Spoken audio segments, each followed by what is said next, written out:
I can sense कि वो अब अपने आप को चेंज कर रहे हैं आपके लिए, ताकि आप उन्हें एक्सेप्ट कर पाओ और एक दूसरा मौका दे पाओ।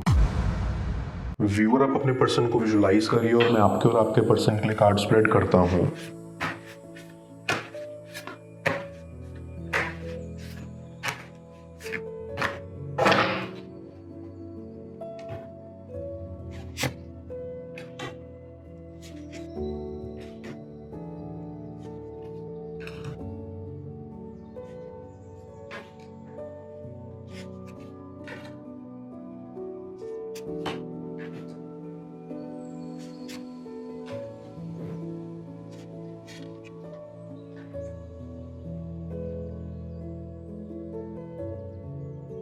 आई सी कि आपका कनेक्शन बहुत फॉर्मेलिटी से भरा हुआ था।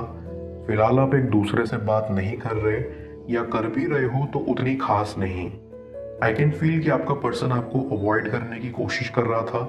जो प्रॉब्लम्स आप दोनों के बीच क्रिएट हुई और जिसका डिस्कशन आप दोनों के बीच होना बेहद ज़रूरी था, वो उसको एड्रेस करने से अवॉइड कर रहे थे। आई गेट अ वाइब कि आपके पर्सन में बहुत ईगो थी। वो अक्सर अपनी मिस्टेक्स को एक्सेप्ट नहीं करते और ना ही किसी के सामने एडमिट करते थे। अपनी गलतियों के लिए वो दूसरों को ब्लेम करने लग जाते थे। एंड आई थिंक कि ये एक बहुत बड़ा रीज़न हो सकता है आपके बीच आर्ग्यूमेंट्स और मनमुटाव का। ऐसा भी लगता है कि आपका पर्सन आपसे बहुत डरता था या इस कनेक्शन से बहुत डरता था। कुछ ऐसी चीज़ थी जो उनके साथ पास्ट में हुई थी, जिसके फ्लैशबैक्स उन्हें खुलकर जीने नहीं देते थे। सबसे बड़ी प्रॉब्लम जो आपके कनेक्शन से उभर कर आ रही है वो है अवॉइडिंग की। आपका पर्सन इंपॉर्टेंट और सेंसिटिव टॉपिक्स को अवॉइड करता था या डेप्थ में बात करने से अवॉइड करता था। ओवरऑल आई सी कि वो काफ़ी अनइमोशनल पर्सन है जिनको दूसरों के सेंटिमेंट्स की परवाह नहीं है। आई सी कि आपके पर्सन को लीडर बनने का बहुत शौक था या उनके अंदर लीडरशिप क्वालिटीज कूट कूट कर भरी हुई थी और इसी चीज़ का उन्हें बहुत घमंड था। वो चाहते थे कि वो सबके सामने स्ट्रॉन्ग दिखें, रोल मॉडल बने, लेकिन आपकी प्रेजेंस कहीं ना कहीं उन पर बहुत बड़ा इम्पैक्ट डालती थी। उनकी ईगो आपके होने से ट्रिगर होती थी, जो वो नहीं चाहते थे कि हो। But deep down I can sense कि वो आपको लेकर बहुत प्रोटेक्टिव और पॉजिटिव थे। वो आपको चाहते थे और शायद इसी चीज़ से डरते थे कि कहीं वो खुद की प्राइड को इस कनेक्शन की वजह से खो ना दें। आप आपके पर्सन के लिए बहुत बड़ी इंस्पिरेशन हो। वो किसी भी काम को करने से पहले आपके बारे में सोचते हैं, क्योंकि आप उन्हें समझाया करते थे, उनको एडवाइसेस दिया करते थे। इट फील्स कि आपका इम्पैक्ट उन पर काफ़ी पावरफुल रहा है। आई सी ये सेपरेशन आप दोनों को ही कुछ वैल्यूबल लेसन सिखा रहा है जो आप फ्यूचर में इम्प्लीमेंट कर सकते हो, क्योंकि आप दोनों को ही ये सीखने की ज़रूरत थी कि रिलेशंस की क्या अहमियत होती है या रिश्तों को कैसे बचाकर रखना चाहिए।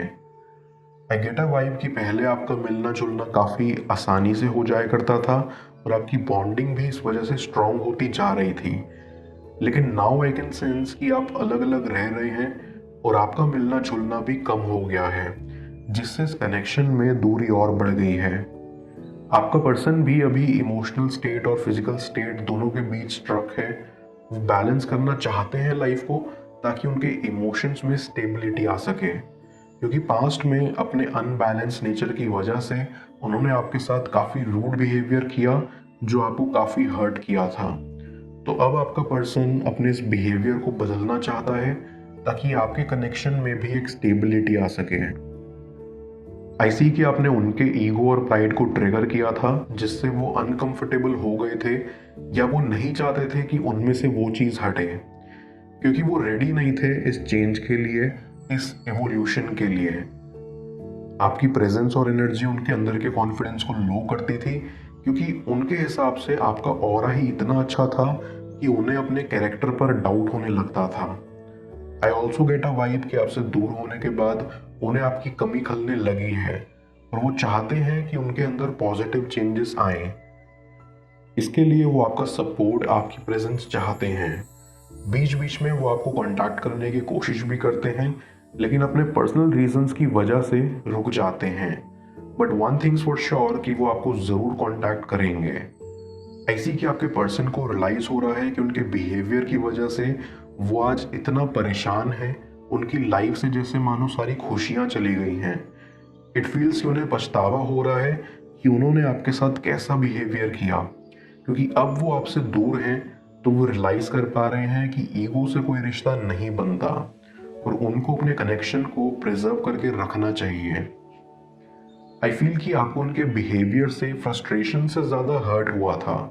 आप खुलकर एक्सप्रेस नहीं कर पाते थे कि आपको उनकी कही गई बातें या उनके एक्शंस दुख पहुंचा रहे हैं, बट आखिर में आपने खुद को चुना और खुद को प्रायोरिटी दी और आज आपको ऐसा लगता है कि आपको सच में स्पेस की ज़रूरत थी और आपने बिल्कुल सही डिसीजन लिया ये करके।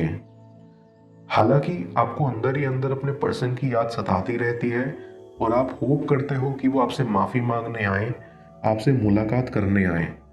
आपके पर्सन के साथ साथ आपको भी रियलाइज हो रहा है कि आप उनके बिना नहीं रह सकते और आपकी फीलिंग्स उनके लिए कितनी गहरी थी।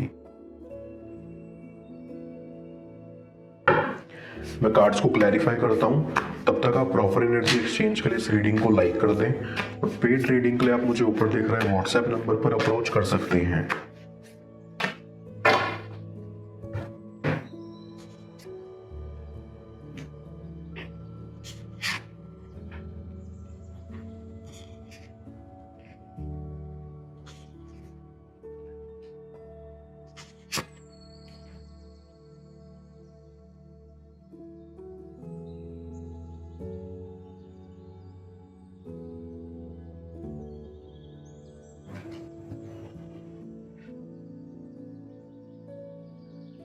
आई फील कि आपका पर्सन एक्सेप्ट करता है कि जो भी प्रॉब्लम्स इस कनेक्शन में आई हैं वो उनकी वजह से आई हैं और आज जो कंडीशन है इस कनेक्शन की, जो दुख वो झेल रहे हैं वो डिजर्व करते हैं।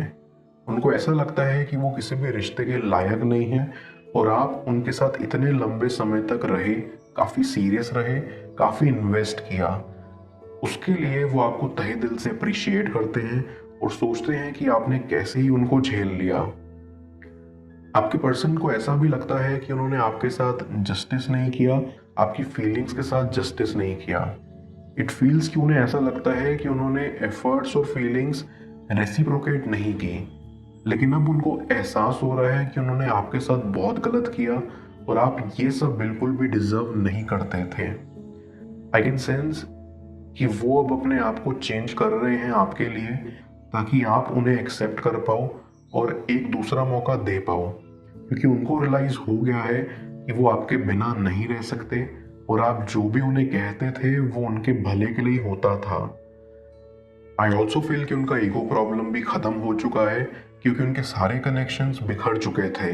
वो काफ़ी अकेले हो गए थे और अकेलापन महसूस कर रहे थे। अब ऐसा लगता है कि उनको अपना अकेलापन भरना है, जो कि आप भर पाओगे। आई गेट अ वाइब कि उन्होंने प्लान्स बनाना शुरू कर दिया है आपको अप्रोच करने के लिए।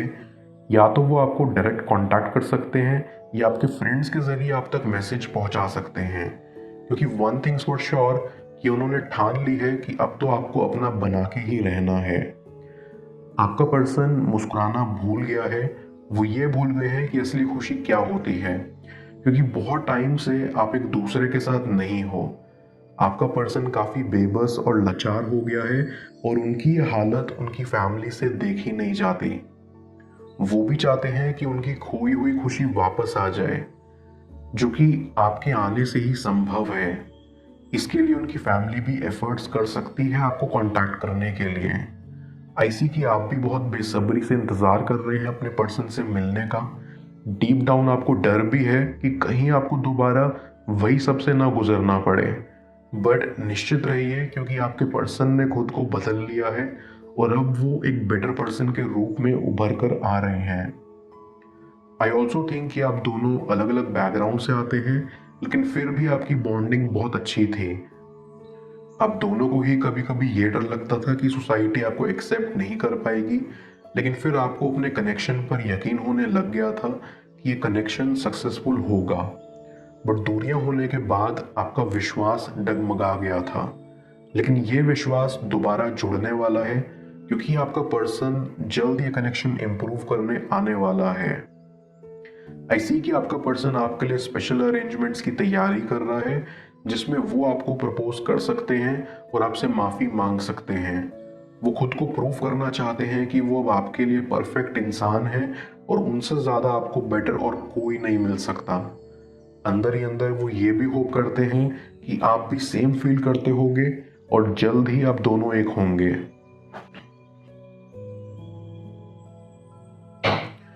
मैं यूनिवर्स एज योर बैक की मदद से यूनिवर्स से आपके एडवाइस पूछता हूँ। देखते हैं यूनिवर्स आज आपको क्या एडवाइस करना चाह रहा है।